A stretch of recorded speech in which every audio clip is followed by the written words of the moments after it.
Hello everyone. We welcome you all for Sri Ramcharit Manas session. We will start the prayer. Om Shri Ganeshaya Namaha. Charitam Raghunathasya Shatakoti Pravristaram Ekaikamaksharam Pumsam Mahapatakanasanam. Om. We are in Doha number 152. यह इतिहास पुनीत अति उमहि कही वृषकेतु भरद्वाज सुनु अपर पुनि राम जन्म कर हेतु सुनु मुनि कथा पुनीत पुरानी जो गिरिजा प्रति शंभु बखानी विश्व विदित एक कैकय देसु सत्य केतु तह बसई नरेसु धर्म धुरंधर नीति निधाना तेज प्रतापशील बलवाना तेहि के भय जुगल सुत बीरा सब गुण धाम महारन धीरा। अभी कई सेशन से कई दिनों से हम देख रहे हैं कि कैसे शिव जी जो है भगवान को क्यों मानव जन्म देना पड़ा, जो पार्वती माँ ने प्रश्न पूछा है। तो इसके ऊपर जो है दो तो कथाएं उन्होंने सुना दी, एक मुनि की और एक राजा मनु और उनकी पत्नी जो है उनकी। अभी और एक कथा जो आएगी आगे, हम उसको देखेंगे कि कैसे जो है मतलब प्रभु राम जी को ये मानव रूप क्यों धारण करना पड़ा है। तो याज्ञवल्क्य जी कहते हैं कि हे भारद्वाज, इस अत्यंत पवित्र इतिहास को शिव जी ने पार्वती से कहा था। अब श्री राम के अवतार लेने का दूसरा कारण सुनो। तो और एक कारण है, उसको सुनो। हे मुनि, वह पवित्र और प्राचीन कथा सुनो जो शिव जी ने पार्वती से कही थी। संसार में प्रसिद्ध एक कैकेय देश है। वहां सत्यकेतु नामक राजा रहता था। ओके, वो वहां पे राज्य करता था, सत्यकेतु करके नाम। एंड कौन सा देश है? कैकेय। तो हमको याद आएगा कि जो कैकेय थी, कैकेय देश की थी। तो कहीं ना कहीं ये सारा जो है जैसे मैंने कल बताया था कि हमारे पहले के लाइफ टाइम्स है जो हमको पता नहीं है, किस वजह से क्या हुआ है, इसी मतलब किस वजह से हम ये लाइफ में हैं, हमारे जो रिलेटिव्स हैं या इर्द गिर्द के लोग हैं वो क्यों हमारे साथ है। तो कहीं ना कहीं सब हम पहले के पूर्व जन्म में कहीं ना कहीं कनेक्टेड जरूर हैं। देश हो चाहे आप जहाँ पे रहते हो, जो सोसाइटी में रहते हो, जो स्टेट में रहते हो, जिस कंट्री से बिलोंग करते हो, आप जो भाषा बोलते हो, आपकी रहन सहन है, आपकी जो पर्सनैलिटी है, तो ये सारा जो है वो कनेक्टेड है पूर्व जन्म से। ओके। तो यहाँ पे जो है ये सत्यकेतु नामक एक राजा रहता था एंड वहां पे वो कैके देश में राज्य करता था। वो धर्म की धुरी को धारण करने वाला, मतलब वो जो राजा था वो बड़ा ही नीति की खान था, वो तेजस्वी था, वो प्रतापी था, वो सुशील था, वो बलवान था। और उसके दो वीर पुत्र हुए जो सब गुणों के भंडार और बड़े ही रणधीर थे। तो उनके दो पुत्र थे। आगे देखते हैं कथा। Next line.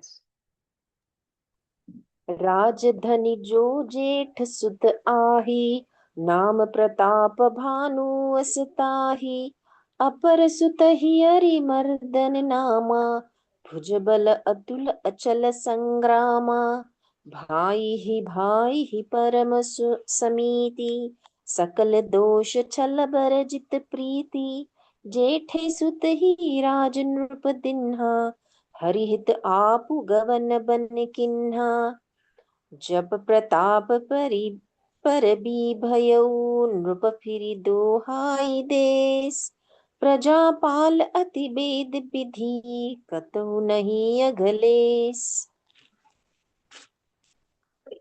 ये जो राजा था सत्यकेतु, वो बड़ा ही प्रतापी था और उनके जो है दो पुत्र थे और वो भी वैसे ही थे उनके जैसे। तो राज्य का जो उत्तराधिकारी जो बड़ा लड़का था उसका नाम था प्रताप भानु।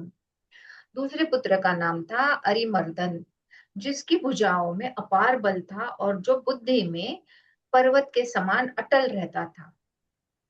भाई भाई में बड़ा ही मेल था और सब प्रकार के दोषों और छलों से रहित। दैट इज सच्ची उनकी प्रीति थी, मतलब दो भाइयों के बीच जो होता है प्यार, वो सच्चा वाला प्यार था, आजकल जैसे होता है वैसे नहीं। राजा ने जेठे पुत्र को राज्य दे दिया और आप भगवान के भजन के लिए वन को चल दिया। पहले के जमाने में जैसा होता था कि जो बड़ा बेटा था, हुआ करता था, तो वो पिता के समान था। तो पिता के गुजरने के बाद, या अगर पिता को अपना रोल छोड़ना है, तो हमेशा जो है बड़ा बेटा जो है वो सारी चीजें संभालता था, एंड बाकी के भी जो सिबलिंग्स होते थे तो वो उनको उसी रिस्पेक्ट से देखा करते थे। तो अभी जो है राजा जो है सत्यकेतु, उन्होंने क्या किया, उनको वन में जाना था, भजन गीत मतलब जो भी है वानप्रस्थ आश्रम में जाना था। तो इसीलिए उन्होंने क्या किया, बड़े बेटे को जो है वो राजा बना दिया है। एंड फिर वो जो है वो भगवान के भजन गाने के लिए, या तब जो भी है वो करने के लिए जो है वो निकल पड़े हैं वन में। ओके। जो हम कल देख रहे थे, जो चार आश्रम थे, वो पहला वाला आश्रम मुझे याद नहीं आ रहा था, मुझे अब याद आया, वो है ब्रह्मचर्य आश्रम। तो पहला वाला वो रहता है जहाँ पे जो बच्चे हैं गुरुकुल में जाते हैं, वहां पढ़ते हैं। जब प्रताप भानु राजा हुआ, अ, जब प्रताप भानु राजा हुआ, देश में उसकी दुहाई फिर गई। वह वेद में बताई हुई विधि के अनुसार उत्तम रीति से प्रजा का पालन करने लगा। उसके राज्य में पाप का कहीं लेश भी नहीं रहा। तो जैसे पिताजी वैसे ही बेटे, तो बेटे भी बहुत बढ़िया थे। तो जो बड़ा बेटा है जिसको राज्य सौंपा था, वो बड़े अच्छे तरीके से, जैसे वेद शास्त्रों में जैसा कहा गया है कि कैसे राज्य को चलाना है, कैसे प्रजा को संभालना है, वो सारी नीति से वो जो है वो कर रहा था। तो राजा ने वन में फिरते हुए एक सूअर को देखा। अब जो राजा है वो तो वन में चले गए हैं, तो उन्होंने जो है एक सूअर को देखा। दांतों के कारण वह ऐसा दिख पड़ता था मानो चंद्रमा को ग्रहस कर, दैट इज मतलब ऐसा दिख रहा था कि जैसे चंद्रमा को जो है उसने मुंह में पकड़ा हो। राहु वन में आप छिपा हो, चंद्रमा बड़ा होने से उसके मुंह में समता नहीं है, और मानो क्रोधवश वह भी उसे उगलता नहीं है। तो मतलब जैसे वो राजा जो है वन में फिरते हुए उन्होंने सुअर को देखा। एंड वो सुअर के जो है वो दांत इतने बड़े थे कि मानो जैसे चंद्रमा जो है वो मुंह में है, पर वो चंद्रमा इतना बड़ा है कि ना वो निगल रहा है उससे और ना बाहर है। तो बीच में जो है मुंह के वहां पे जो है दांतों में अटका हुआ जो है वो चंद्रमा है वहां पे। Next line. नृपहितकारक सचिव सयाना, नाम धर्म रुचि शुक्र समाना। सचिव सयान बंधु बलबीरा, आप प्रताप पुजरन धीरा। सेन संग चतुरंग अपारा, अमित सुभट सब समर सुझारा। सेन बिलो की राव हर्षाना, अरु बाजे गह गहे निसाना। विजय हेतु कटकई बनाई, सुदीन साधि नृप चले बजाई। जहाँ तहाँ पर अनेक लड़ाई, जीते सकल भूप बरियाई। माय अपोलॉजीज, मैंने आगे का जो है वो एक्सप्लेन किया है, मेरे दो पेजेस जो है वो चिपक गए उसकी वजह से। तो आगे क्या होता है कि राजा का जो हित करने वाला और शुक्राचार्य के समान बुद्धिमान धर्मरुचि नामक उसका मंत्री था। इस प्रकार बुद्धिमान मंत्री मतलब ये जो मैंने वो सुअर का बोला वो थोड़ी देर के लिए बाजू को रखिए, वो आगे है। अभी जो है जैसे मैंने कहा कि राजा ने बड़े पुत्र को जो है राज्य दे दिया, और पुत्र जो है वो बड़े अच्छे तरीके से जो है राज्य को संभाल रहे थे। तो अभी राजा के हित में जो है मंत्री होते हैं, राइट, तो उनके मंत्री भी बहुत बढ़िया थे। तो राजा के हित करने वाला और शुक्राचार्य के समान बुद्धिमान, दो हम शुक्राचार्य मुनि को थोड़ा सा अगले अलग तरीके से जानते हैं, पर वो बड़े ही बुद्धिमानी थे। तो शुक्राचार्य समान बुद्धिमान धर्म रुचि नामक उनका मंत्री था। तो उनके मंत्री जो है उनको जो है कंपैरिजन किया है शुक्राचार्य से, जो कि वे बहुत ही बुद्धिमान थे। तो मतलब जो मंत्री था इनका तो बहुत बुद्धिमान था। तो सोचो कि राजा जो है वो नीति जो है वेद के हिसाब से जो है राज्य चला रहा है। एंड मंत्रीगण भी बहुत बढ़िया है, स्पेशली ये जो मंत्री की बात हो रही है। तो इतना सब अच्छा होगा तो कितना बढ़िया वो देश रहेगा, एंड वहां के लोग भी कितने खुश रहेंगे, राइट। तो इस प्रकार जो है बुद्धिमान मंत्री और बलवान तथा वीर भाई के साथ ही वो स्वयं राजा भी बड़ा प्रतापी और रणधीर था। तो इसकी वजह से जो है राजा बहुत ही बढ़िया था। साथ में अपार चतुरंगी सेना भी थी, जिससे असंख्य योद्धा थे जो सब के सब रण में जूझ मरने वाले थे। झूठ मरने वाले थे। अपनी सेना को देखकर राजा बहुत प्रसन्न हुआ और घमाघम नगाड़े बजाने लगे। तो जो है सभी सब कुछ ही बहुत बढ़िया था इसके साथ में जो हो रहा था वो। तो दिग्विजय के लिए सेना सजाकर वह राजा शुभ दिन एक मुहूर्त साध कर जो है डंका बजाकर वो निकलता है। जहां तहां बहुत सी लड़ाइयां हुई, उसने सब राजाओं को बलपूर्वक जीत लिया। तो उन्होंने क्या किया, अभी सब कुछ बहुत बढ़िया है तो उन्होंने अपनी सेना ले लिया, डंके बजाए हैं, एंड हर तरफ जो है वो हर राज्य में जाने लगा, वहां पे लड़ाइयां करने लगा, एंड जो है सब राज्य को जीतने लगा है। ओके, और नेक्स्ट लाइन। सप्तदीप भुज बल बस किन्हे, ले दंड छाड़ि नृप दिन्हे, सकल अवनि मंडल ते ही काला, एक प्रताप भानु महिपाला, स्वबस विश्व करि बाहुबल, निजपुर किन्ह ब्रबेसु, अरथ धर्म कामादि सुख, सेवई समय नरेसु, भूप प्रताप भानु बल पाई, कामधेनु भय भूमि सुहाई, सब दुख बरजित प्रजा सुखारी, धर्मशील सुंदर नर नारी।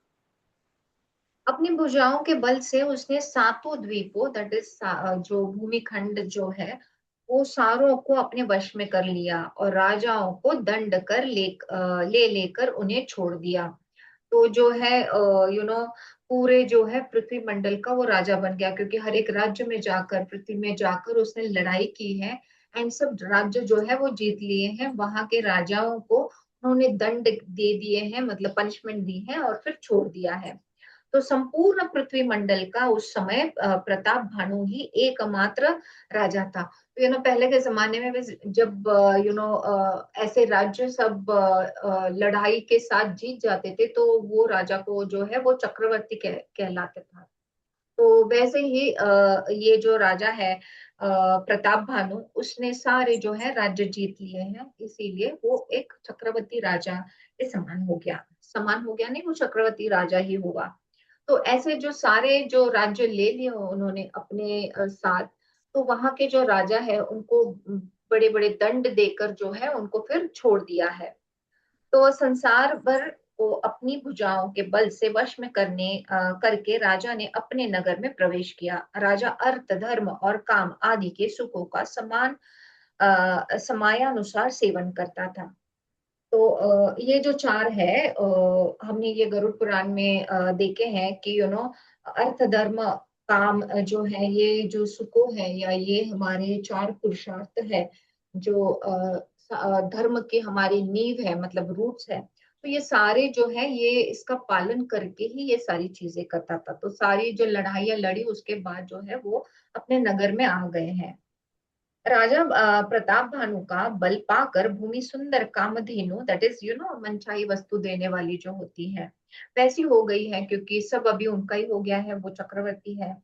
उनमें उनके राज्य में प्रजा सब प्रकार के दुखों से रहित थी और सुखी थी, और सभी स्त्री पुरुष सुंदर और धर्मात्मा थे, क्योंकि वो खुद ही जो है पुरुषार्थ का जो है धर्म का पालन करता था। तो ऑब्वियसली जो लीडर होता है, जो राजा होता है, तो वो जो फॉलो करता जो वो करता है प्रैक्टिस, वही जो प्रजा है जो वो फॉलो करती है। तो अपने आप अगर राजा ही धर्मार्थ है तो प्रजा भी जो है वो वैसे ही फॉलो करेगी।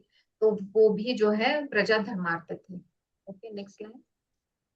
सचिव धर्म रुचि हरि पद प्रीति, नृपहित हेतु सिखव नीति नीति, गुरसुर संत पितर मही देवा, करई सदा नृप सप कई सेवा। भूप धर्म जे वेद बखाने, सकल करई सादर सुख माने। दिन प्रति देई विविध विधि दाना, सुनई शास्त्र भरत वेद पुराना। नाना बापी कूप तड़ागा, सुमन बाटिका सुंदर बागा। विप्र भवन सुर भवन सुहाए, सब तीर्थन विचित्र बनाए। यहाँ पे जो है वो धर्म रुचि मंत्री का श्री हरि के चरणों में प्रेम था। जो मंत्री था उनका, तो वो बड़ा ही मतलब सेवक था श्री हरि का, बहुत पूजा पाठ करता था एंड श्री हरि के गुण गाता था। तो वह राजा के हित के लिए सदा उसको नीति सिखाया करता था। सोचो, जो सेवक है, जो भगवान का डिसाइपल है, तो वो अच्छे रास्ते ही पे चलता है। तो वो जो है बड़ा ही अच्छे तरीके से राजा को अपने नीति शास्त्र समझाता था, सिखाता था। तो राजा गुरु देवता संत पितर और ब्राह्मण इन सब की सदा सेवा करता रहता था। तो यहाँ पे जो है वो मंत्री के गुणगान गाए जा रहे हैं, क्योंकि आगे जो है स्टोरी उसी मतलब वो केटर करके है। तो वेदों में राजाओं के जो धर्म बताए गए हैं, राजा सदा आदर पूर्वक और सुख मानकर उन सब का पालन करता था। प्रतिदिन अनेक प्रकार के दान देता और उत्तम शास्त्र वेद और पुराण सुनता था। तो सारे जो है बड़े अच्छे गुण जो है जो होने चाहिए एक राजा में, वो सारे गुण जो है ये प्रताप भानु में थे एंड वो सब जो है सब पॉजिटिव और अच्छी वाली चीजों का पालन करता था। उसने बहुत सी बावलियां, कुएं, तालाब, फुलवाड़ियां, सुंदर बगीचे, ब्राह्मणों के लिए घर और देवताओं के सुंदर विचित्र मंदिर सब तीर्थों में बनवाए। तो ये भी एक राजा का धर्म है कि सारे राज्यों में जो है ब्राह्मणों की सेवा करे, उनको जो चाहिए वो दे, क्योंकि ब्राह्मण जो है वो इनके ऊपर तो डिपेंडेंट है, राइट। तो जो है उनके लिए सारी चीजें जो है वो प्रॉपर देना उनको, फिर जो देवता है उनके सारे मंदिर बनाए हैं, सारे तीर्थ को उन्होंने अच्छा कर दिया है। तो मतलब अगेन बहुत धर्मार्थी समझ सकते हैं हम ये सब जो लिखा है। तो ऐसे अगर क्वालिटीज है तो बहुत ही पुण्य पुरुष जो है वो राजा है। Next line. जह लगी कहे पुराण श्रुति, एक एक सब जाग। बार सहस्त्र सहस्त्र नुप किए, सहित अनुराग। हृदय न कछु फल अनुसंधाना, भूप विवेकी परम सुजाना। करई जे धर्म कर्म मन बानी, वासुदेव अर्पित नृप ज्ञानी। चढ़ी बर बाजी बार एक राजा, मृगया खर सब साजी समाजा। विद्याचल गंभीर बन गऊ, मृग पुनीत बहु मारत भयऊ।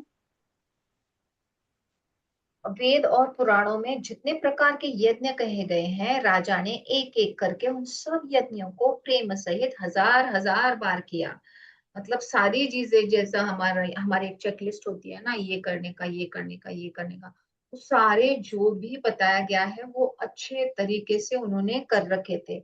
तो जितने यज्ञ भी जो है वो एक बार नहीं, हजार हजार बार जो है उन्होंने किए हैं, जो भी पुराणों में लिखे हुए थे। तो गरुड़ पुराण के टाइम हमने देखा है कि कितने सारे यज्ञों के बारे में, पूजा पाठ के बारे में बताया गया है। तो वो सारे जो है वो प्रॉपरली उन्होंने फॉलो किया है। राजा के हृदय में किसी फल की टोह, दैट इज कोई कामना नहीं थी। राजा बड़ा ही बुद्धिमान और ज्ञानी था। वह ज्ञानी राजा कर्म मन और वाणी से जो कुछ भी धर्म करता था, सब भगवान वासुदेव के अर्पित करके करता था। ये हमने भी करना चाहिए, हमेशा याद रखना चाहिए कि हमारा जो भी चल रहा है जो है वो भगवान की वजह से है।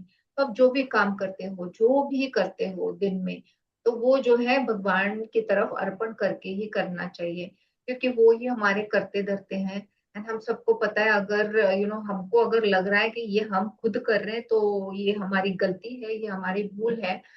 अगर वो नहीं हमसे कराते तो हम ये नहीं कर पाते। तो ये समझना बहुत जरूरी है। इसीलिए जो हमारा you know I me my self वाला जो अहंकार होता है वो बाजू को रखते हुए जो भी आप काम करते हो, जो भी चीज करते हो, आप सफल हुए नहीं सफल हुए वो आगे की बात है, बट जो भी आप करोगे वो भगवान को जो है समर्पित करके ही करना है हमने। तो इसीलिए जो ये राजा जो है मतलब वो इतना सब अच्छे तरीके से कैसे संभाल सकता था। तो क्योंकि इसका ये बड़ा रीजन है कि वो सारी चीजें जो है भगवान वासुदेव को अर्पित करके करता था कि भगवान देख लीजिए, आपकी वजह से हो रहा है, या ये सब जो अच्छा हुआ है वो आपकी वजह से हुआ है। तो जो गड़बड़ हुई है तो वो मैं अच्छे तरीके से करूंगा, पर पूरे जो है शरणागति से उनके चरणों में सारे चीजें जो है अर्पित करके ही करनी है, तो उसका फल आपको अच्छा मिलेगा। तो करना है तो आपको भी अच्छा फील होगा, एंड वो जो मैं कर रहा हूँ वो वाला फीलिंग चला जाएगा। इजी वे आउट है ये हमारा जो अहंकार है उसको मिटाने के लिए। अदरवाइज कहते हैं वो अहंकार जो है सबसे लास्ट जाता है। एंड जो स्पिरिचुअल लोग हैं उनमें तो और ज्यादा अहंकार होता है, क्योंकि उनको लगता है कि ठीक है मैंने तो ये संसार की सारी चीजें तो है छोड़ दी है, पर स्पिरिचुअली मैं इवॉल्व हुआ हूँ तो इसीलिए मैं और भी बड़ा हूँ। तो सबसे ज्यादा अहंकार जो है स्पिरिचुअल लोगों को होता है। एंड ऐसा कहते हैं कि सबसे लास्ट जो गुण अगर जाता है तो स्पिरिचुअलिटी, तो ये अहंकार है। सब हम क्लियर कर सकते हैं, प्योरीफाई कर सकते हैं, खुद को बहुत साफ कर सकते हैं, पर अहंकार जो है वो लास्ट तक बना रहता है। मतलब सोचो कितना डीप होता है हमारा ये ईगो जो है। तो यहाँ पे भगवान जो राजा जो है वो सब वासुदेव के चरणों में अर्पित करके ही करता था। तो हमने भी इसको कॉपी करके हमारी लाइफ में जो है इसका आचरण करना जरूरी है। एक बार वह राजा एक अच्छे घोड़े पर सवार होकर शिकार का सब सामान सजाकर विंध्याचल के घने जंगल में गया और वहां उसने बहुत से उत्तम उत्तम हिरण मारे। ओके।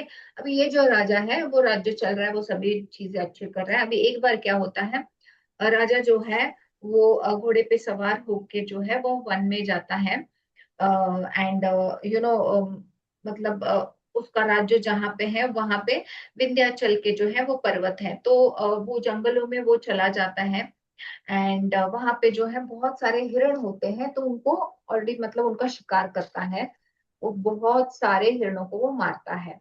एंड तभी जो है वो मैंने जो पहला पैराग्राफ जो है वो एक्सप्लेन किया था कि जैसे वन में जो है वो सुअर दिखते सुअर वो एक सुअर को देखता है, जिससे वो देख के ऐसा लगता है क्योंकि सुअर के बहुत बड़े दांत होते हैं। तो वो दांतों के कारण ऐसा लग रहा था कि चंद्रमा जो है वो वहां पे बसा हुआ है। और वो इतना बड़ा है कि ना वो निगल पा रहा है मुंह से और ना वो ऊपर की तरफ है। तो वो पैरा यहाँ पे था। Next line. फिरत बिपिन नृपतिक बराहु जनु बन दुरेव ससी ग्रह सिराहु बड़ विधु नहीं समात मुख माही मनहु क्रोध बस उगीलत नाही कोल कराल दसन छवि गाई तनु विशाल पीवर अधिकाई घुरु घुरात हय आरो पाए चकित बिलोकत कान उठाए नील महीधर शिखर सम देखी बिलास बराहु चपरि चले उर हय सुटुकी नृप हाकिन होय निबाहु। यह तो सुअर के भयानक दांतों की शोभा कही गई है। मतलब ये जो एक्सप्लेनेशन दिया है कि जब राजा वन में घूम रहा था वो फिरते फिरते उसने एक सुअर को देखा है। एंड वो सुअर जो है वो मानो जैसे उसके दो दांतों में जो है वो चंद्रमा बैठा हुआ था ऐसे लग रहा था। तो यह जो सुअर के भयानक दांतों की शोभा कही गई है, सो इधर मतलब ये क्यों बता रहे हैं कि सोचो मतलब उसका शरीर भी जो है बहुत ही विशाल था। अगर दांत इतने बड़े थे कि उसमें जो है चंद्रमा बैठा हुआ दिख रहा है, तो उनका जो शरीर है सुअर का वो भी बड़ा ही विशाल था, बड़ा ही मोटा था। तो घोड़े की आहट पाकर वो गुरगुराता हुआ कान उठाए चौकन्ना होकर देख रहा था। तो अभी क्या है, घोड़े पे सवार राजा जो है शिकार करने आया है, वो तो घोड़ी की आहट जो है सुअर ने सुन ली। उसके कान जो है बड़े बड़े ऊपर हो गए, उठ गए, वो चौकन्ना हो गया एंड वो देख रहा था। तो नील पर्वत के शिखर के समान विशाल शरीर वाले उस सुअर को देखकर राजा घोड़े को चाबुक लगाकर तेजी से चला और उसने सुअर को ललकारा कि अब तेरा बचाव नहीं हो सकता। अभी देखो, एक शिकारी है और एक शिकार सामने दिख गया है, तो शिकारी थोड़ी ही छोड़ेगा। या राजा ने जब देखा इसको, तो उसने घोड़े को जो है चाबुक मारा एंड फास्ट वो घोड़ा जो है दौड़ने लगा है कि अभी ये जो शिकार है, ये इसको तो मैं करूंगा। तो इसीलिए सुअर जो है वो भागने लगा है। Yes, next lines. आवत देखी अधिक रव बाजी, चले उबराह मरुत गति भाजी। तुरत किन्न नृप सर संधाना, मही मिली गौ बिलोकत बाना। तकी तकी तीर मही सचलावा, करी छल सुअर शरीर बचावा। प्रकटत दूरत जाई मृग भागा, रिस बस भूप चले सगलागा। गयउ दूरी घन गहन बराहु, जह नाहीन गज बाजी निबाहु। अति अकेल बन विपुल कलेसु, तदपि न मृग मगत जई नरेसु। तो अधिक शब्द करते हुए घोड़े को अपनी तरफ आता देखकर सुअर जो है वो पवन वेग से वो दौड़ने लगा है, क्योंकि अभी पीछे जो है शिकारी है वो उसको मारने वाला है, ये समझ के जो है सुअर जो है बड़े पवन वेग से जो है वो दौड़ने लगा है। तो राजा ने तुरंत ही बाण को धनुष पर चढ़ाया और सुअर बाण को देखते ही धरती में दुबक गया। तो जैसा ही सुअर ने देखा कि राजा जो है वो बाण चलाने वाला है या चलाया उसने, तो वो जो है धरती पे जो है मतलब नीचे गिर गया है। तो राजा जब है तब तक उसने तीर चला लिया है, परंतु सुअर छल करके शरीर को बचाता जाता है। तो यहाँ पे जो है हमेशा मतलब जो भी है जो जान बचाने का सोचता है, वो कोई भी मतलब चीजें करके जो है जान बचाना ही चाहेगा, वो थोड़ी ना मार खा के मर जाएगा। तो यहाँ पे जो है सुअर अपनी जान बचाता हुआ कहीं पे जाके किसी चीज के पीछे या जहाँ पे राजा ना देख सके, तो ऐसे ही यहाँ पे वर्ड यूज किया है कि छल के जो है वो अपने खुद को जो है वो बचाता चला गया है। अभी वह पशु कभी प्रकट होता था और कभी छिपता हुआ भागा जाता था, और राजा भी क्रोध के वश में उसे साथ या पीछे लग जाता था। अब जितना अब ये हमको समझना चाहिए कि जब हमको किसी चीज से हमको मिलती नहीं है, तो हम और उसके पीछे पड़ते हैं कि क्यों नहीं, क्यों नहीं, उस तरीके से हम जो है डबल मेहनत करते हैं। तो इजीली चीज मिल जाती है, तो वहां पे है ज्यादा ज्यादा हमें उसका क्या बोल सकते हैं, हम उस चीज को करने के लिए लालच भी नहीं होते हैं, बहुत पैशनेट भी फील नहीं करते हैं। एंड जब उसका फल मिलता है तो बहुत खुश भी नहीं होते हैं कि चलो हाँ मैंने मेहनत की, उसको उसका ये चीज उसका जो फल है वो मुझे मिल गया। पर जब कोई चीज नहीं मिलती है, आप बड़े पैशनेट हो उसके लिए, अभी देखो शिकारी है, तो उसका जो है उस वक्त जो है वो एम और फोकस वही है कि मैं इस शिकार को पकड़ लूं, उसको मार दूं। तो वही पैशन से है वो पीछे पीछे जाता है इसके। तो यहाँ पे जो है जैसे जैसे उसको पता चल रहा है कि सुअर दौड़ रहा है, वो उसके इसमें वश में नहीं आ रहा है, वो उसको मार नहीं सक रहा है, तो और भी जो है राजा क्रोधित हो रहा है कि ऐसे कैसे हो सकता है ना, मैं तो बड़ा शिकारी हूँ, मैं सब जानता हूँ, एंड फिर भी जो ये है ये सुअर मुझे दौड़ा रहा है, वो मतलब मेरे इसमें वश में आ नहीं रहा है। तो उसको बड़ा ही क्रोध आया और क्रोध के वश से उसे पीछे लगा। ऑब्वियसली मतलब वो छोड़ नहीं देगा, वो राजा है। कई बार हम और आप जो है कभी चीज कोई मिली नहीं तो हम वो जो वुल्फ होता है उसकी स्टोरी की ग्रेप्स सार करके, तो अगर हमको वो ग्रेप्स नहीं मिले तो हमको लगता है कि चलो ये मेरे तो नसीब में ही नहीं था, हम उसके पीछे नहीं लगते हैं।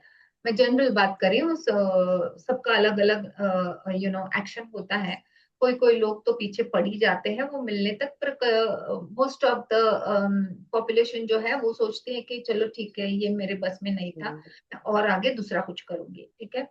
तो इसीलिए जो है ऑन द टॉप जो सक्सेसफुल लोग होते हैं वो बड़े कम होते हैं, क्योंकि वो जो फायर होता है, वो जो पैशन होता है, अगर वैसे लगन से अगर सब करेंगे तो सब बड़े बड़े अचीवर्स रहेंगे, पर हम सब वो जो क्वालिटी है हम सब में नहीं रहती है। हम समझते हैं कि चलो ठीक है, तो हम कॉम्पेंसेट कर लेते हैं।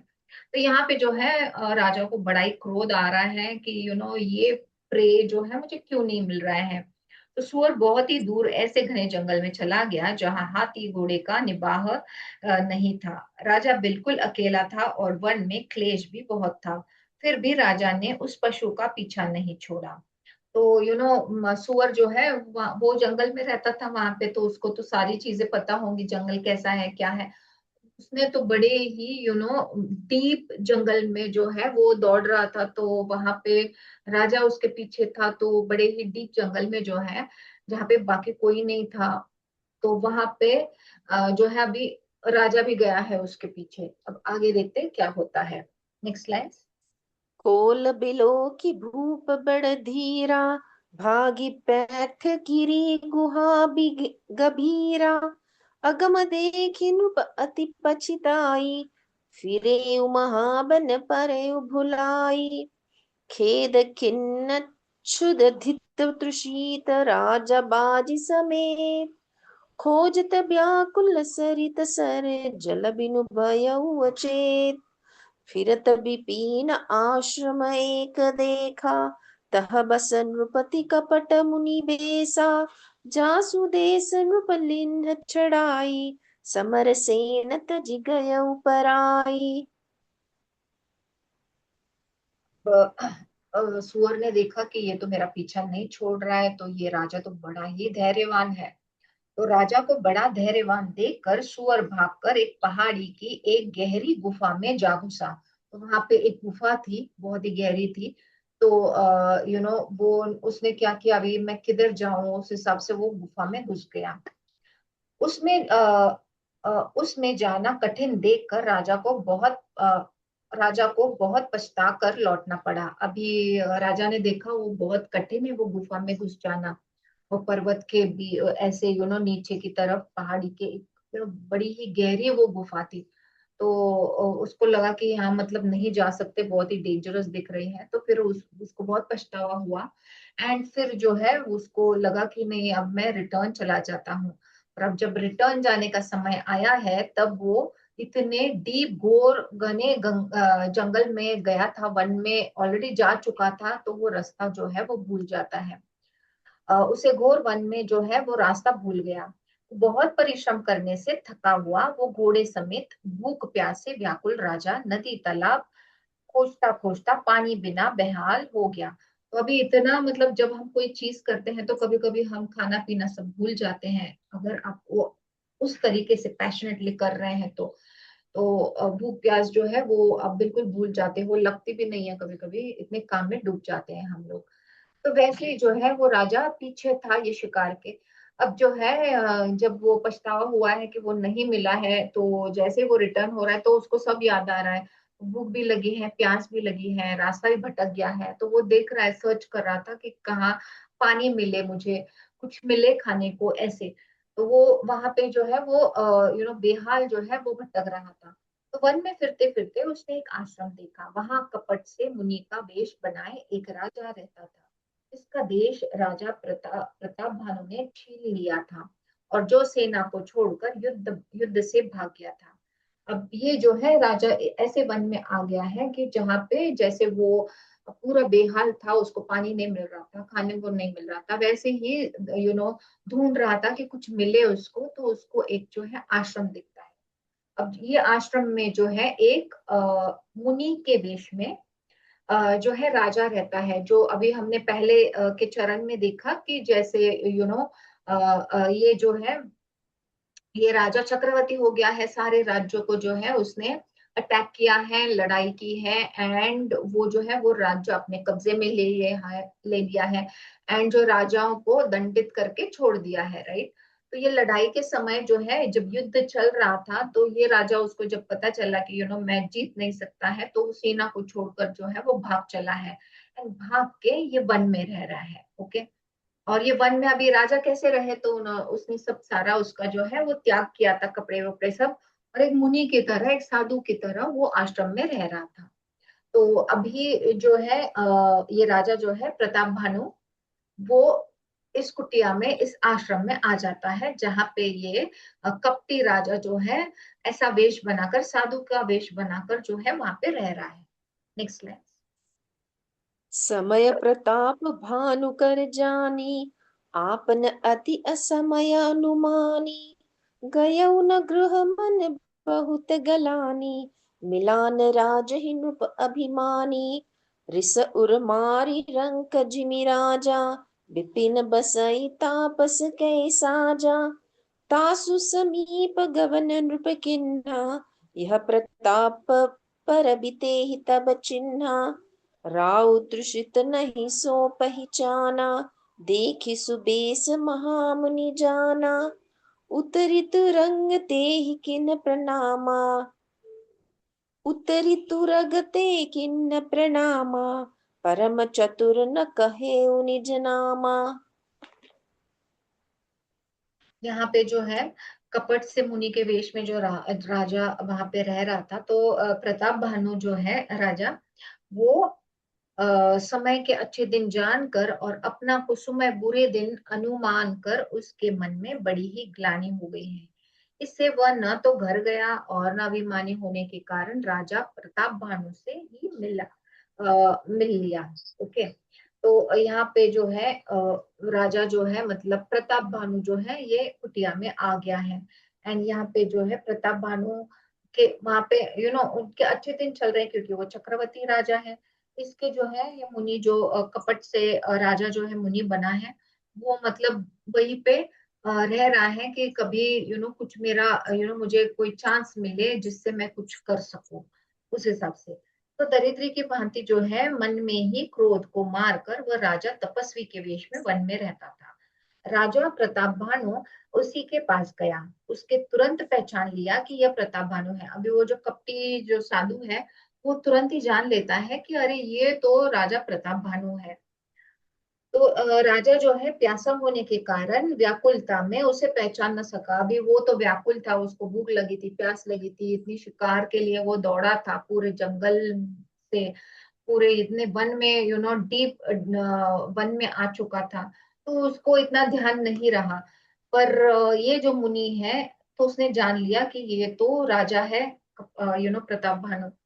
एंड यहाँ ये व्याकुलता की वजह से राजा जो है इतना थक गया था पूरा, तो उसने इसको पहचाना नहीं है। तो सुंदर वेश देखकर राजा ने उसने महामुनि समझा और घोड़े से उतरकर उसे प्रणाम किया। अभी राजा जो है वो जैसे धर्म को पकड़ के चल रहा है, तो उसको लगा कि इतना अच्छा वेश साधु का बना रखा है, तो ये तो कोई बड़े मुनि होंगे, इसीलिए वो उतरता है घोड़े से एंड फिर इनके चरणों में गिरता है एंड इनको जो है प्रणाम करता है, ये मुनि को, जो छल से मुनि है पर अंदर से जो है वो राजा है। परंतु बड़ा चतुर होने के कारण राजा ने उसे अपना नाम नहीं बतलाया। अब इसने जो है ये मुनि जो है उसने अपना नाम नहीं बताया है, पर यहाँ पे जो है अभी राजा सब अपना बताएगा। Next lines. भूपति तृषित बिलोकिते ही, सरबरु दिन दिखाई। मज्जन पान समेत हय किन्ह नृपति हर्षाई।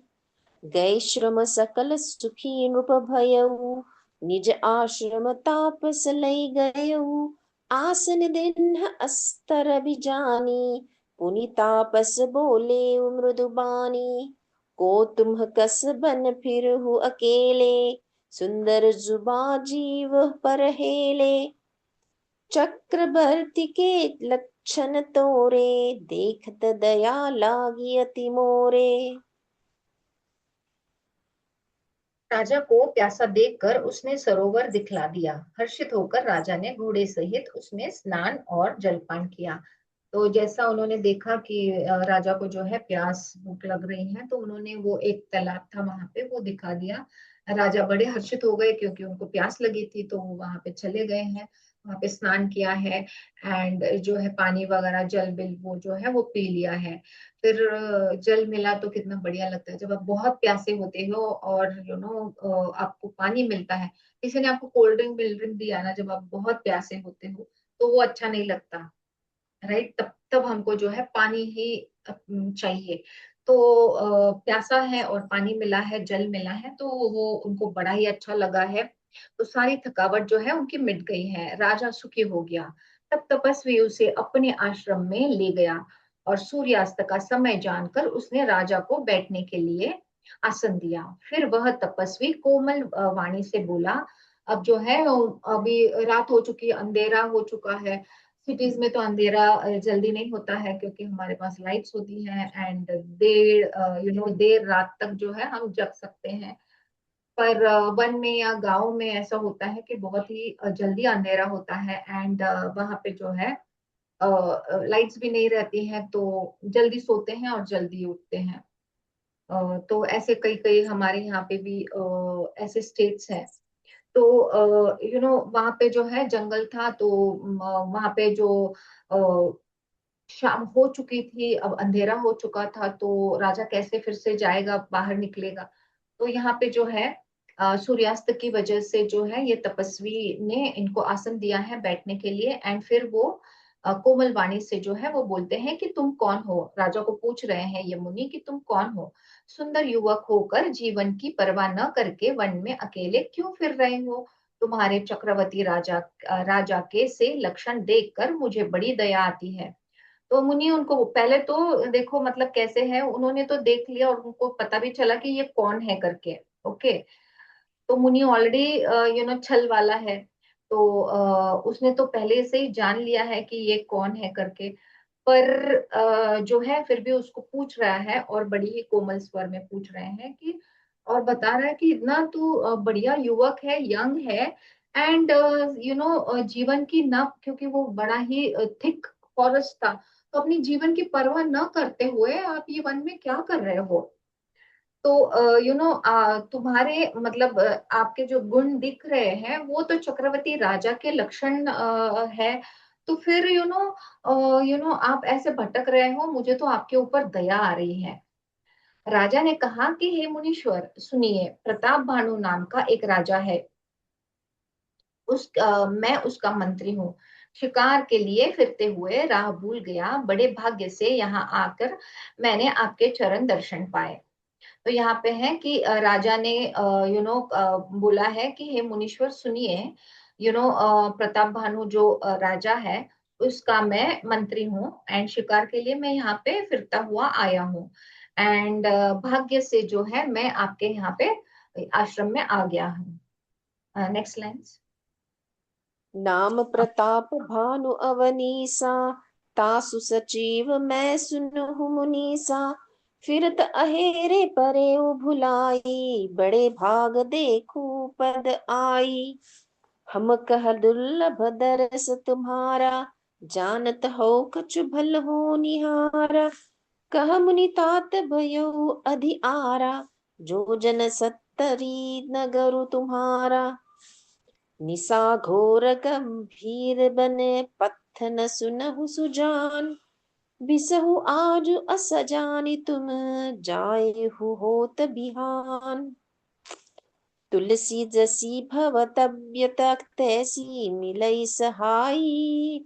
आपुन आवई ताहि पही, ताहि तहाले जाई। अभी जो है यहाँ पे इंट्रोडक्शन हो गया है। तो बड़े ही भाग्य से नहीं, शिकार के लिए इन्होंने बोला है कि मैं शिकार के लिए आया हूँ, एंड शिकार के लिए फिरते हुए मैं राह भूल गया हूँ, एंड इसकी वजह से जो है आपके जो है बड़े भाग्य है कि हमको आपके दर्शन हुए हैं। तो हमें आपका दर्शन जो है दुर्लभ था। इससे जान पड़ता है कि कुछ भला होने वाला है। कभी कभी ऐसे चीजें हो जाती है हमारी लाइफ में, एंड हमको लगता है कि अरे इसकी वजह से ना कुछ अच्छा होने वाला है। तो ये बहुत ही दुर्लभ था कि मुनि के दर्शन होना। तो उनको लगता है कि वो बोल रहे हैं मुनि को कि ये तो बड़ी दुर्लभ वाला चीज है कि आपके दर्शन हो गए। तो ऐसा लगता है कि कुछ अच्छा होने वाला है। तो मुनि ने कहा कि हे तात, अंधेरा हो गया है, तुम्हारा नगर यहाँ से 70 योजन पर है। हे सुजान सुनो, घोर अंधेरी रात है, घना जंगल है, रास्ता नहीं है, ऐसा समझकर तुम आज यही ठहर जाओ, सवेरा होते ही चले जाना। तो यहाँ पे जो है मुनि कहते हैं कि रात हो चुकी है, अंधेरा बहुत है, पूरा सूर्यास्त है। तो एक तो आपका जो नगर है वो बड़ा ही दूर है यहाँ से।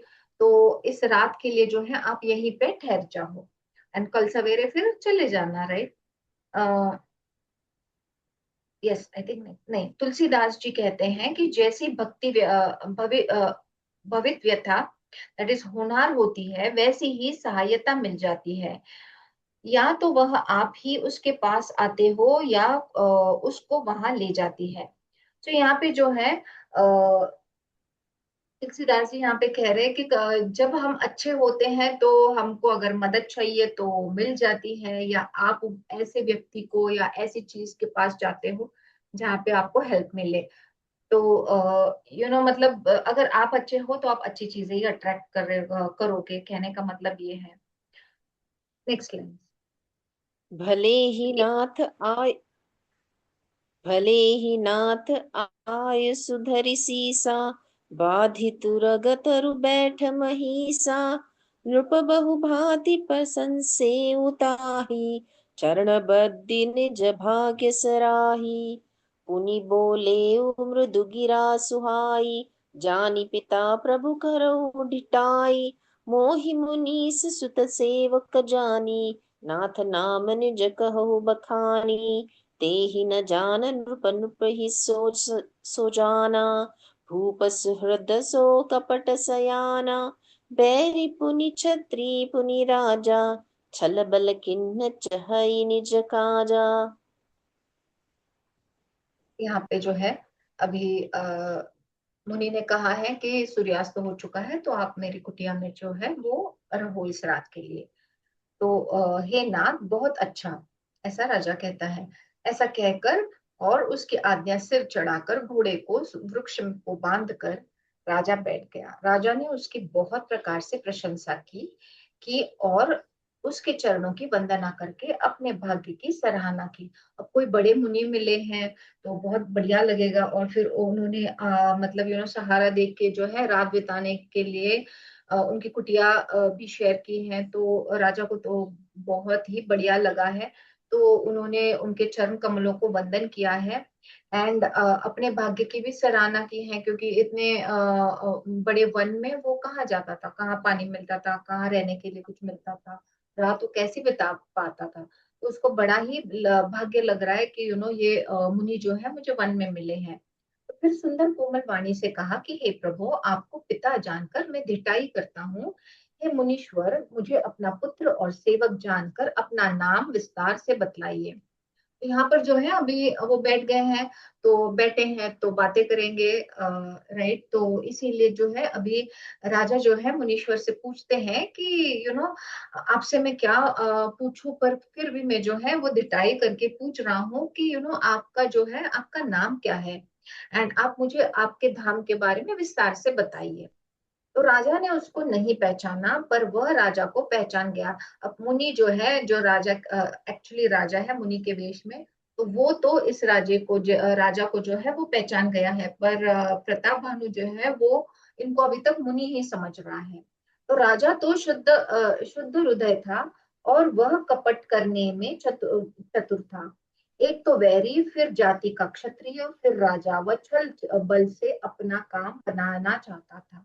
जो मुनि है वो यहाँ पे मतलब क्वालिटीज दी गई हैं कि एक तो वैरी मतलब एनिमी था, राइट, क्योंकि राजा ने जो है प्रताप भानु ने इसका राज्य जो है वो छीना था, उसको दंड दिया था। दंड नहीं दिया था, पर उनका राज्य जो छीना था, ये तो राजा जो है मुनि के वेश में वो तो भाग के आया है, सेना छोड़कर, वो लड़ाई छोड़कर, तो युद्ध छोड़कर। तो यहाँ पे जो है कहा गया है कि एक तो वो एनिमी है उसका, वो तो वैरी है, फिर जाति का क्षत्रिय है, तो क्षत्रिय लोग उनको बड़े ही चीजें पता होती है कि कैसे युद्ध को जीतना चाहिए, वो क्या करने से यू नो क्या बोलते हैं ऐसे व्यवहार होते हैं छल कपट के कि कूटनीति के हिसाब से जो वो यूटिलाइज करते हैं युद्ध के वक्त एंड ऑल ऑफ दैट। तो ये तो मतलब उनके रग रग में भरा हुआ है। तो यहाँ पे जो है वो कह रहे हैं कि एक तो वो वैरी है, फिर जाति का क्षत्रिय है, फिर राजा भी है। तो वो छल बल से अपना काम जो है बनाना चाहता था। कौन? मुनि के वेश में जो राजा है, तो वो अपना काम बनाना चाहता था वहां पे क्योंकि अभी ये चक्रवर्ती राजा ही यहाँ पे आ गया है, तो अभी कैसे इसको बनाए, क्या करे, तो वो वैसे कुछ प्लान्स कर रहा था। Next lines. समुझी राज सुख दुखत अराती, अवानल इव सुलगई छाती। सरल बचन नृप के सुनि काना, बयरस भारी हृदय हर्षाना। कपट बोरी बानी मृदुल, बोले उजुगुति समेत। नाम हमार भिखारी, अब निर्धन रहित निकेत। कह नृप जे विज्ञान निधाना, तुम सारीखे गलित अभिमाना। सदा रही अपनो पौ दुराए, सब विधि कुशल कुबेश बनाए। यहाँ पे जो है उसको वो सारी चीजें अभी याद आ रही थी कि कैसे मैं यहाँ पे रह रहा हूँ। तो वह शत्रु अपने राज्य सुखों को समझ करके, स्मरण करके दुखी था, क्योंकि इतना राजा है तो कैसे उसकी लाइफ होगी, एंड वो सारा छोड़ के जो है वो वन में मुनि की तरह बैठा है। तो उसको वो सारी चीजें जो है उसको स्मरण में आ रही थी, और उससे दुख हो रहा था कि मेरी लाइफ स्टाइल कैसी थी वहां पे जब मैं राजा था, और इधर कैसी है। तो उसकी छाती जो है अवेकी की आग की तरह भीतर ही भीतर सुलग रही थी, उसको बड़ा ही अंदर से अच्छा नहीं लग रहा था। एंड राजा के सरल वचन कान से सुनकर अपने वैर को याद कर वह हृदय में हर्षित हुआ। अभी जो है राजा ने जो चीजें बोली है तो उन्होंने बड़े ही सरलता से पूछी थी, पर ये सोचकर कि ये अपना शत्रु है, एंड तो इससे हम कुछ कर सकते हैं, तो वो बड़ा ही मन में हर्षित हो रहा था। क्योंकि वो वैर है, एनिमी है, तो उसको याद करके कि ये मेरा तो एनिमी है, एंड देखो कैसे मेरे वश में आ गया है, तो ये सोचकर जो है वो बड़ा ही हर्षित हो रहा था। तो वह कपट में डुबोकर बड़ी युक्ति के साथ कोमल वाणी में बोला। अब ये तो कपटी है, राइट? तो अभी उसने कोई युक्ति सोची है मन में, तो एक बड़ी युक्ति के साथ जो है वो कोमल वाणी में बोला कि अब हमारा नाम भिखारी है। ओके, वो मुनि बोलता है राजा को कि अब हमारा नाम जो है वो भिखारी है, क्योंकि हम निर्धन और अनिकेत हैं। मतलब घर बार नहीं है, कुछ है नहीं मेरे पास, तो मैं तो भिखारी हूँ, मेरा नाम भिखारी है, ऐसा बोलता है।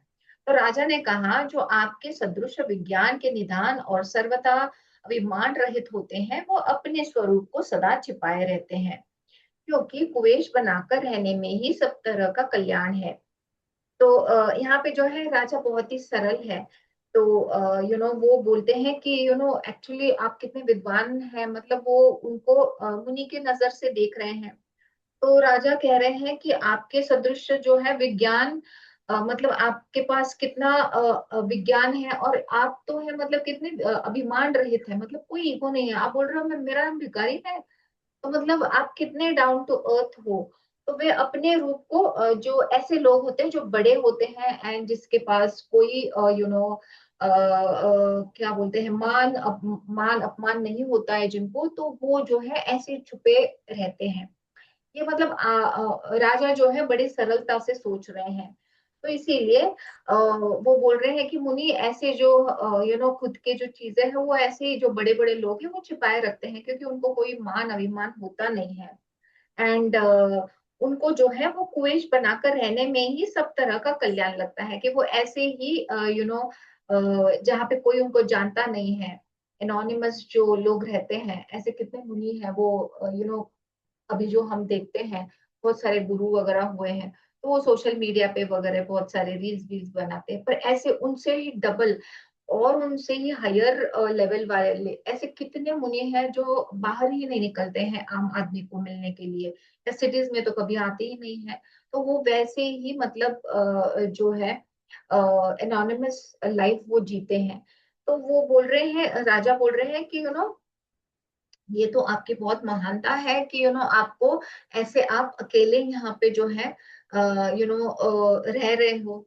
तो प्रगट संत वेश में जो है मान होने की संभावना है और मान से पतन की।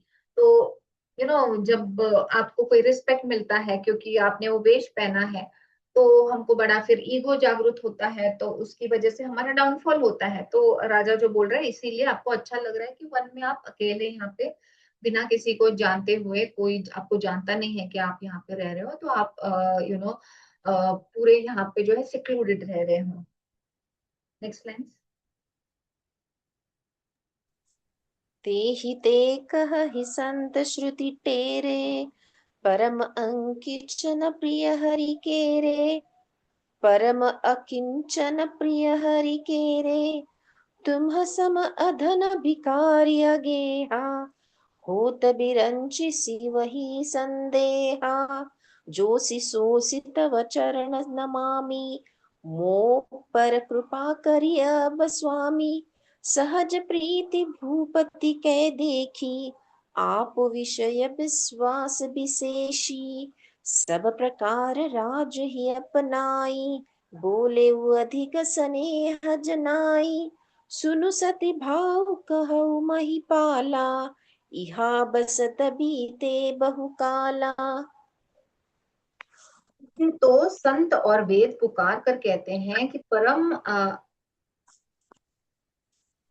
अंकित, दैट इज सर्वथा अहंकार ममता और मान रहित ही भगवान को प्रिय होते हैं। तो जैसे मैंने कहा कि राजा बहुत ही सरल है, तो उसको तो ये बहुत अच्छे गुण लग रहे हैं मुनि के कि कैसे वो रह रहे हैं कि मतलब अहंकार से परे, ममता से परे, मन से रहित। तो ऐसे जो क्वालिटीज हैं वो भगवान को तो बहुत प्रिय होती है।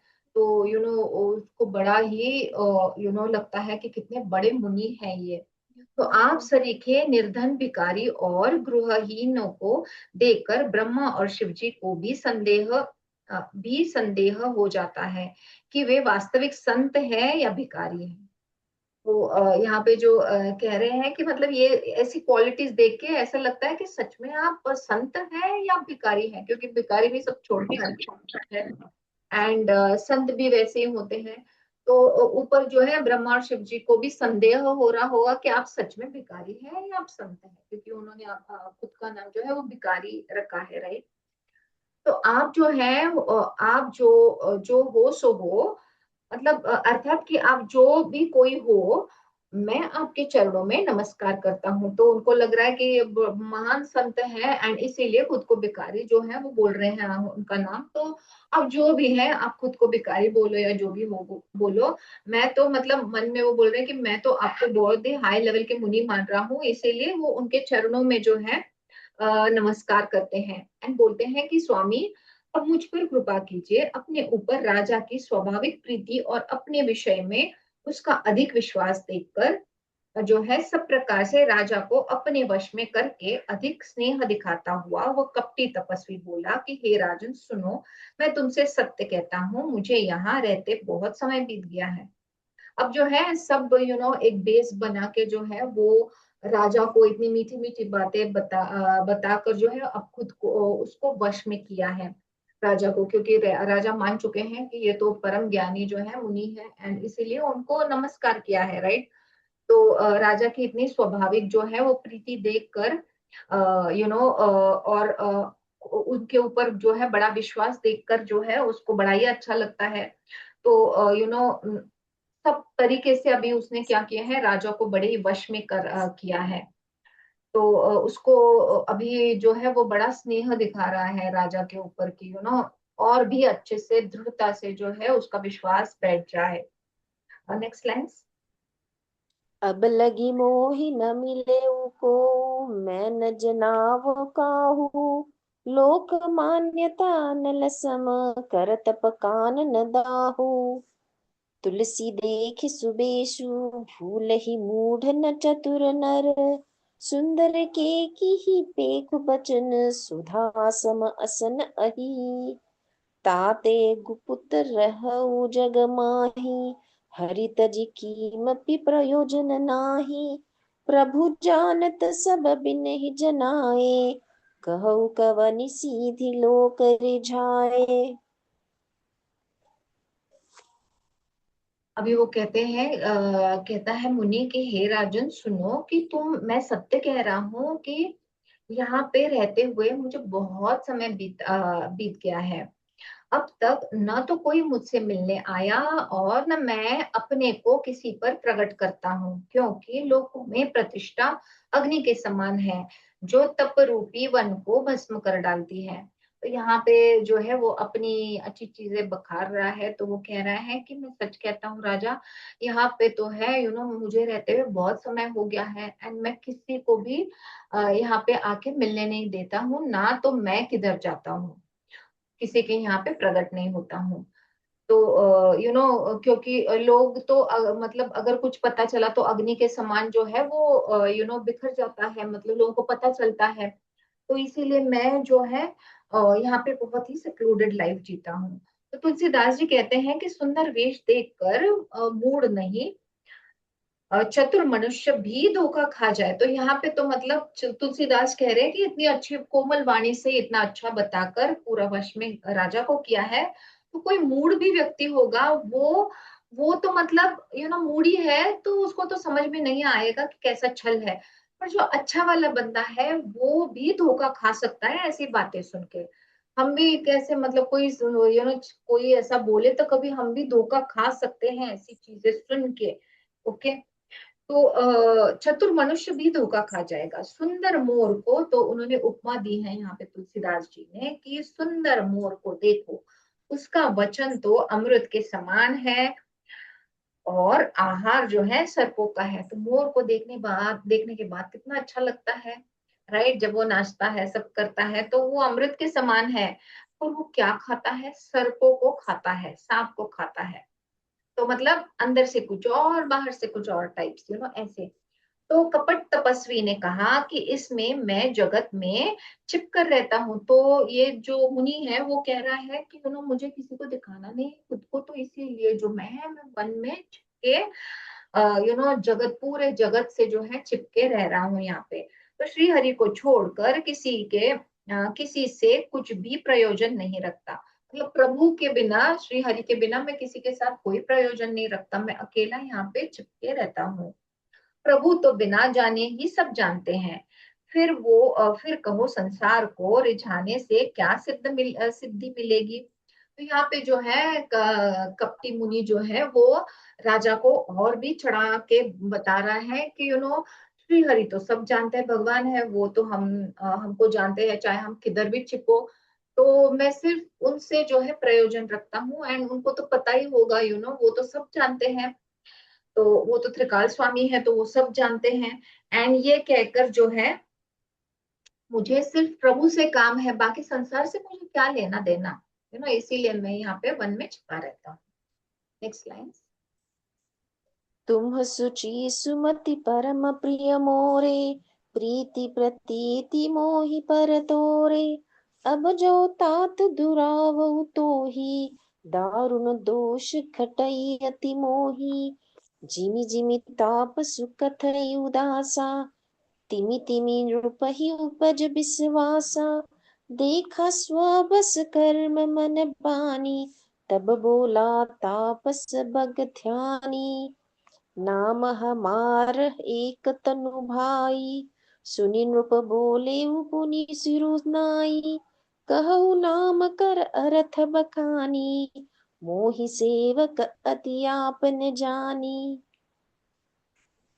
पवित्र और सुंदर बुद्धि वाले हो, इससे मुझे बहुत ही प्यारे हो। अभी ये कपटी मुनि जो है उसको और भी राजा को चढ़ा रहा है। तो वो बोल रहे हैं कि तुम बहुत पवित्र हो, तुम सुंदर भी हो, तुम बुद्धिमान भी हो, तो इसीलिए मुझे बहुत ही प्यारे लग रहे हो, और तुम्हारी भी मुझ पर प्रीति और विश्वास है।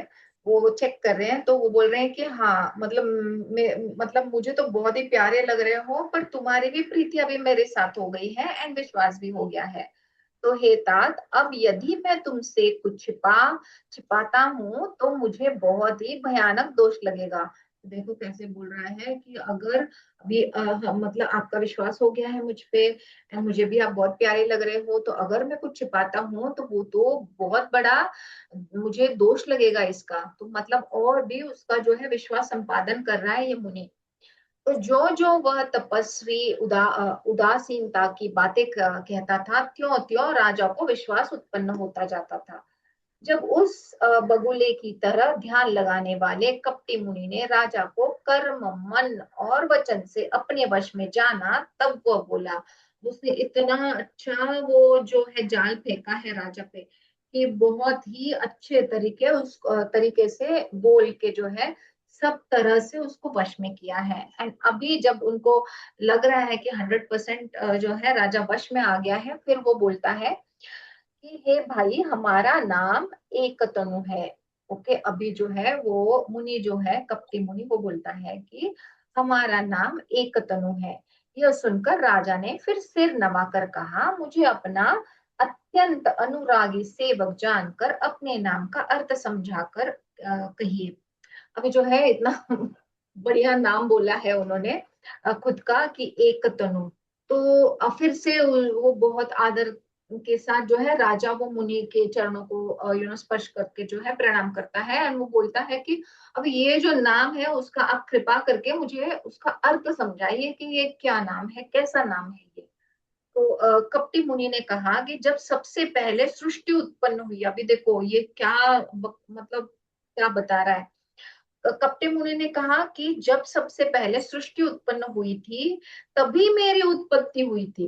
क्या बता रहा है कि जब सृष्टि उत्पन्न हुई थी तभी मेरी जो है उत्पत्ति हुई थी। तब से मैंने फिर दूसरे देह नहीं धारण किया है, मतलब जब से सृष्टि स्टार्ट हुई है तब से मैं हूं, मैंने दूसरा देह धारण ही नहीं किया है।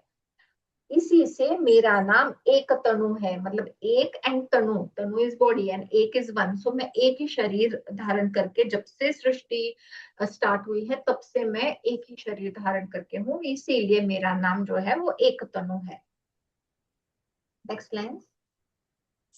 आदि सृष्टि उपजी जब ही, तब उत्पत्ति भय मोरी। नाम एक तनु हेतु ते ही, देह न धरि बहोरी। जनि आचर जु करहु मन माही, सुत तप ते दुर्लभ कछु नाही। तप बल ते जग सृजई विधाता, तप बल विष्णु भय परित्राता। तप बल शंभु करहि संघारा, तपते आगमन कछु संसारा। भयउ नृप ही सुनियति अनुरागा, कथा पुरातन कहे सो लागा। कर्म धर्म इतिहास अनेका, करई निरूपण बिरति विवेका। उद्भव पालन प्रलय कहानी, कहे हिस अमित आचरज बखानी। यहाँ पे जो है उनका नाम के बारे में उन्होंने बताया है कि मेरा नाम क्यों एक तनु है। फिर कहते हैं कि हे पुत्र, मन में आश्चर्य मत करो, तब से कुछ भी दुर्लभ नहीं है। और अभी और बातें बखान रहा है कि कि पुत्र की मतलब ये ऐसा नहीं है कि ऐसा कुछ नहीं हो सकता है। जब हम बहुत हायर लेवल का तप करते हैं तो ऐसी चीजें होती हैं। तो तप से कुछ भी दुर्लभ नहीं है, कुछ भी हो सकता है। तप के बल से ब्रह्मा जगत को रचते हैं, तप ही के बल पे विष्णु संसार का पालन करने वाले बने हैं। तो सारी जो है फिलोसॉफी ये बता रहे हैं ये राजा को। तप ही के बल पे रुद्र संहार करते हैं, तो मतलब ब्रह्मा कैसी सृष्टि बनाते हैं तप से। फिर विष्णु जी कैसे ये सारा संसार का पालन करते हैं तप से। एंड फिर रुद्र जो है मतलब हमारे शिव जी जो है वो कैसा संहार करते हैं तप से ही। तो मतलब तब से है, तब से जो है कुछ भी हो सकता है। अ, मतलब कुछ भी दुर्लभ नहीं है, कुछ भी आप जो चाहे वो कर सकते हो तब से। तो संसार में कोई ऐसी वस्तु नहीं है जो तब से ना मिल सके। यह सुनकर राजा को बड़ा ही अनुराग हुआ। तब वो तपस्वी पुरानी कथाएं कहने लगा। तो राजा को तो बढ़िया लगा कि बाप रे, क्या बहुत महान तपस्वी है ये, और क्या क्या बातें कर रहा है, एक ही शरीर धारण करके हैं। तो ये कहकर जो है वो मुनि और भी कथाएं जो है राजा को सुनाने लगा है। तो कर्म धर्म और अनेकों प्रकार के इतिहास कहकर वो वैराग्य और ज्ञान का निरूपण करने लगा। सब चीजें वो बता रहा था राजा को। सृष्टि की उत्पत्ति, पालन, स्थिति और संहार, दैट इज प्रलय की अपार आश्चर्य भरी कथाएं उसने विस्तार से कही। तो पूरा जो जितना नॉलेज था उसके पास, वो सारा जो है वो उसने राजा को शेयर किया है यहाँ पे। Next line. सुनि महीपताप सब बस भयऊ, आपन नाम कहन तब लयऊ। कह तापस नुप जानऊ तोहि, किन्हेहु कपट लाग भल मोहि। सुनु महीस असी नीति जह, तह नाम न कहहि नृप। मोहि तोहि पर अति प्रीति, सोई चतुरता विचारि तव। नाम तुम्हार प्रताप दिनेसा, सत्य केतु तव पिता नरेसा। गुर प्रसाद सब जानिय राजा, कहिय न आपन जानिय काजा। यहाँ पे जो है बड़ी बड़ी बातें जो है वो बखार रहा था, राजा को जो है कथाएं बता रहा था। तो राजा सुनकर उस तपस्वी के वश में हो गया, और तब वह उसने अपना नाम बताने लगा। तपस्वी ने कहा कि राजन, मैं तुमको जानता हूँ, तुमने कपट किया, वह मुझे अच्छा लगा। तो अ, राजा जो है वो पहले उसने क्या कहा था कि मैं वो उस राजा का मंत्री हूँ। ओके, अब जो है उस मतलब वो एकदम क्या बोलते हैं उसके वश में चला गया है वो मुनि के। इसीलिए राजा बोल रहा है कि ये सब तपस्वी ने ये जो जो कथाएं, ये सारी इतनी बड़ी बड़ी चीजें, नॉलेजेबल चीजें जो है वो बताई है, शेयर की है। तो तपस्वी ने कहा कि राजन, मैं तुमको जानता हूँ। अभी जो है तपस्वी थोड़ा थोड़ा खुलने लगा है, तो वो बोलता है कि मैं तो तुमको जानता हूँ, पर तुमने कपट किया, बट मुझे अच्छा लगा। ओके, हे राजन सुनो, ऐसी नीति है कि राजा लोग जहां तहां अपना नाम नहीं कहते। अब खुद भी राजा है तो उसको पता है कि क्या व्यवहार होता है, क्या उनके रूल्स एंड रेगुलेशंस होते हैं। तो वही राजा को बता रहा है कि हे राजा, अच्छा हुआ, मतलब मुझे अच्छा लगा आपने जो कपट किया है कि आपने खुद का नाम नहीं बताया, क्योंकि ऐसा नहीं होता कि सब जगह आप अपना नाम बता सकते हो। ये मतलब वो हायर लेवल के लोग होते हैं, तो सब जगह वो थोड़ी अपने बारे में बताएंगे। तो अच्छा हुआ आपने बताया नहीं, क्योंकि ऐसी ये एक नीति है, राइट। तो राजा राजा लोग जो है वो जहां तहां अपना नाम नहीं बताते हैं। तुम्हारी वही चतुराई समझकर तुम पर मेरा बड़ा प्रेम हो गया है। तो वो बोल रहा है कि ये तो आपकी चतुराई है कि आपने आपका नाम नहीं बताया। तो बहुत ही अच्छा किया है। तो ये सुनकर जो है, ये आप कितने चतुर हो ये मुझे समझ में आया है, एंड इसीलिए मुझे बड़ा ही प्रेम लग रहा है आपके ऊपर। तो तुम्हारा नाम प्रताप भानु है। तो राजा जो है वो उसको जानता है, राइट। तो वो बोल रहा है कि मुनि बोल रहा है कि तुम्हारा नाम जो है वो प्रताप भानु है, राइट। एंड महाराज सत्यकेतु तुम्हारे पिता थे। तो वो तो सब जानता है। तो खुद वो राजा का नाम भी बता रहे हैं, उसके पिता का नाम भी बता रहा है। तो तुम्हारा नाम प्रताप भानु है, महाराज सत्यकेतु तुम्हारे पिता थे। हे राजन, गुरु की कृपा से मैं सब जानता हूँ, पर अपनी हानि समझकर कहता नहीं। वो बोल रहा है बड़ी चतुराई से मुनि कि हे राजन, मैं सब जानता हूँ, पर मैं किसी को ये बताता नहीं हूँ। मेरे गुरु की कृपा है मुझ पर, मैं सब कुछ जानता हूँ। ओके, और मैं सब समझता हूँ। तो इसीलिए जो है उसने जो है राजा का नाम बता दिया है कि क्या मतलब उसका नाम जो है प्रताप भानु है, फिर उसके पिता है, पिता का नाम जो है सत्यकेतु है। ऐसा किसी ने हमको भी बता दिया, हम जब अपना हाथ दिखाते हैं, भाग्य कोई आपको बताता है कि आगे क्या होने वाला है, तो आप तो उसके वश में ही चले जाते हो, राइट। तो ये नॉर्मल स्वभाव है। तो इसीलिए जो है राजा को और भी बड़ा ये लगा कि ये तो मेरा भी नाम जानता है, मेरे पिताजी का भी नाम जानता है। तो यहाँ पे जो मुनि है वो कह रहा है कि गुरु की कृपा से मैं ये सब समझता हूँ, पर मैं ये किसी को बताता नहीं। Next lines. देखि तात तव सहज सुधाई, प्रीति प्रतीति नीति नुपुनाई, उपजि परि ममता मन मोरे, कहु कथा निज पूछे तोरे। अब प्रसन्न मैं संशय नाही, मागु जो भूप भाव मन माही। सुनी सुबचन भूपति हर्षाना, गही पद विनय किन्हि विधि नाना। कृपा सिंधु मुनि दर्शन तोरे, चारि पदार्थ करथ तल मोरे। प्रभु ही तथापि प्रसन्न बिलो की, मागी अगम बर हो असोकी। यहाँ पे जो है यू नो अभी, हे तात, तुम्हारा स्वाभाविक सीधापन, दैट इज सरलता, प्रेम, विश्वास और नीति में निपुणता देखकर मेरे मन में तुम्हारे ऊपर बड़ी ही ममता उत्पन्न हो गई है। और भी वो बटरिंग कर रहा है उसको।